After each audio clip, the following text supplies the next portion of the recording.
The fourth aspect of Passive House that I want to talk about is science. And particularly as an architect, we're sold on the idea that architecture is this beautiful combination of art and science together. It's not just art, it's not just science, it's where they really meet in a synthesis. However, for most architects and most designers, it's really about gravity. Maybe even about defying gravity, like some architects like to try and prove. Obviously, no building actually defies gravity like the SpaceX rockets do. However, you can get the idea that that's what the architect had in mind when you look at their building, that they were attempting to defy gravity and defy physics.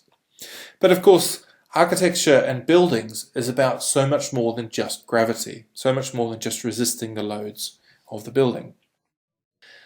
And then the other aspect of science is so-called building science, which is about the thermal performance, about the moisture performance.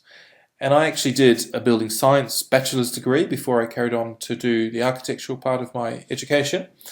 And I think that in the 2 weeks, or less than 2 weeks, that I did a Passive House designer course, I learnt way more building science than I learnt in a whole of a bachelor's degree.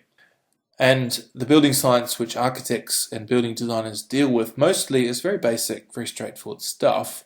But again, it's taken somewhat in isolation from the design process.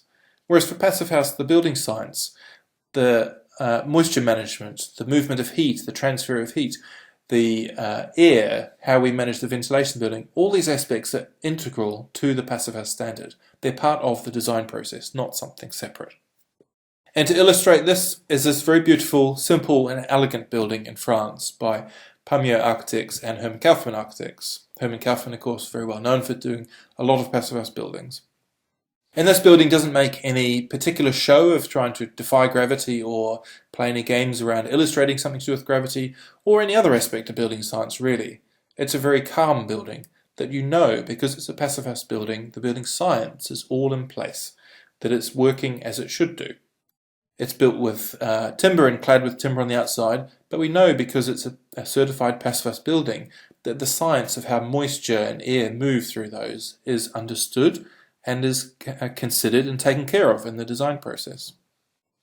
Science, an integral part of the Passive House standard, and I find designing Passive House buildings that I do get this feeling that actually I'm finally bringing together the art and the science of architecture, not like just the structural and gravity aspects of it that was where it sort of started out.